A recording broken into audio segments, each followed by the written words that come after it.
SIT സംഘം നാളെ സന്നിധാനത്ത് പരിശോധന നടത്തും.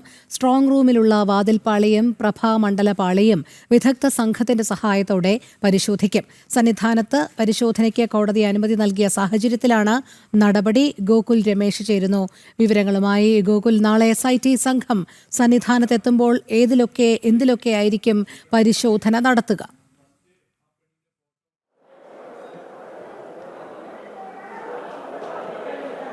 രോഹിണി, SIT സംഘം ഇന്ന് വൈകിട്ട് ശബരിമലയിൽ എത്തിച്ചേർന്നിട്ടുണ്ട്. നാളെ പരിശോധന നടത്തും. ഇന്ന് വൈകുന്നേരത്തോടുകൂടി രണ്ടംഗ സംഘം ശബരിമലയിൽ എത്തിച്ചേർന്നിട്ടുണ്ട്. കൂടുതൽ സംഘാംഗങ്ങൾ നാളെ ഒരുപക്ഷെ എത്തിയേക്കാനുള്ള സാധ്യതയുമുണ്ട്. നാളെ പ്രധാനമായിട്ടും ശബരിമല ക്ഷേത്രനട അടച്ചതിന് ശേഷമായിരിക്കും പരിശോധന നടപടികൾ ആരംഭിക്കുക. നാളെ പരിശോധന നടത്തുവാനായിട്ട് ഹൈക്കോടതിയുടെ അനുമതി SIT സംഘം തേടിയിട്ടുണ്ടായിരുന്നു. ഇന്ന് ഹൈക്കോടതി അനുമതി നൽകുകയും ചെയ്ത സാഹചര്യത്തിലാണ് SIT സംഘം അല്പസമയം മുമ്പ് സന്നിധാനത്ത് എത്തിച്ചേർന്നിട്ടുള്ളത്. എന്തായാലും നാളത്തെ പരിശോധന പ്രധാനമായിട്ടും സ്ട്രോങ് റൂം കേന്ദ്രീകരിച്ചുകൊണ്ടായിരിക്കും. ശബരിമലയിലുള്ള സ്ട്രോങ് റൂം തുറന്ന് പരിശോധിക്കും. സ്ട്രോങ് റൂമിലുള്ള വാതിൽപ്പാളികളുടെ പരിശോധനയായിരിക്കും നടക്കുന്നുണ്ടാവുക. സൂക്ഷിച്ചിരിക്കുന്ന വാതിൽപ്പാളികളുടെ അതിനുള്ളിൽ അയ്യപ്പൻ്റെ പ്രഭാമണ്ഡലത്തിൻ്റെ പരിശോധന കൂടി ഈ കേസുമായി ബന്ധപ്പെട്ട് SIT സംഘം നടത്തുമെന്നാണ് മനസ്സിലാക്കുവാനായിട്ട് സാധിക്കുന്നത്. കൊച്ചിയിൽ നിന്നുള്ള സാങ്കേതിക വിദഗ്ധരുടെ സഹായത്തോടു കൂടിയിട്ടായിരിക്കും ഈ വസ്തുക്കളുടെ പരിശോധന നടപടികൾ നടത്തുക എന്നുള്ളതാണ് നമുക്കിപ്പോൾ മനസ്സിലാക്കുവാനായിട്ട് സാധിക്കുന്നത്. എന്തായാലും വിശദമായിട്ടുള്ള പരിശോധന നടപടികൾ തന്നെ നടക്കും. ഇതിനു മുമ്പ്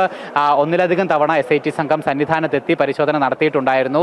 പ്രധാനമായിട്ടും സ്ട്രോങ് റൂം അടക്കം തുറന്ന് പരിശോധിക്കുകയും ഒക്കെ ചെയ്തിട്ടുണ്ടായിരുന്നു. മാത്രമല്ല ഈ എക്സിക്യൂട്ടീവ് ഓഫീസിൽ നിന്നും ദേവസ്വം രേഖകളടക്കം അന്വേഷണ സംഘം വാങ്ങി പരിശോധന നടത്തുകയും ഒക്കെ തന്നെ ചെയ്തിട്ടുണ്ടായിരുന്നു. എന്തായാലും വീണ്ടും ഈ അന്വേഷണ പുരോഗതിയുടെ ഭാഗമായിട്ട് വീണ്ടും SIT സംഘത്തിന് സന്നിധാനത്ത് പരിശോധന അനിവാര്യമാണെന്ന് ഹൈക്കോടതിയെ ബോധ്യപ്പെടുത്തിയതിൻ്റെ അടിസ്ഥാനത്തിലാണ് ഹൈക്കോടതി പരിശോധന നടത്തുവാനായിട്ട് അനുമതി നൽകുകയും ചെയ്തിരിക്കുന്നത്. നിലവിലെന്തായാലും ഈ കേസുമായി ബന്ധപ്പെട്ട് സ്വർണ്ണക്കവർച്ചയുമായി ബന്ധപ്പെട്ട് 16 പ്രതികളാണ് അന്വേഷണ സംഘത്തിൻ്റെ അറസ്റ്റ് നടപടികൾക്ക് വിധേയമായത്. ജുഡീഷ്യൽ കസ്റ്റഡിയിൽ നിലവിൽ ഈ 16 പ്രതികളും ഇപ്പോഴും തുടരുകയാണ്. 202ഓളം സാക്ഷിമൊഴികൾ ഈ കേസിൽ ഇതുവരെ SIT സംഘം രേഖപ്പെടുത്തുകയും ചെയ്തിട്ടുണ്ട്. പ്രതികളിൽ ചിലരുടെ ബാങ്ക് അക്കൗണ്ടുകൾ മരവിപ്പിക്കുകയും ഒക്കെ സ്വത്തുവകകളൊക്കെ തന്നെ കണ്ടെടുക്കാനുള്ള ശ്രമങ്ങൾ നടത്തുകയും ഒക്കെ തന്നെ ചെയ്തിട്ടുണ്ട്. എന്തായാലും വരുന്ന ദിവസങ്ങൾ അന്വേഷണ സംഘത്തിന് ഏറെ നിർണായകമാകും. ഫെബ്രുവരി 9 വീണ്ടും ഈ കേസ് ഹൈക്കോടതി പരിഗണിക്കുന്ന വേളയിൽ അന്വേഷണ റിപ്പോർട്ട് SIT സംഘത്തിന് സമർപ്പിക്കേണ്ടതായിട്ടുണ്ട്. രോഹിണി, ശരി. ഗോകുൽ രമേശാണ് വിവരങ്ങൾ നൽകിയത്.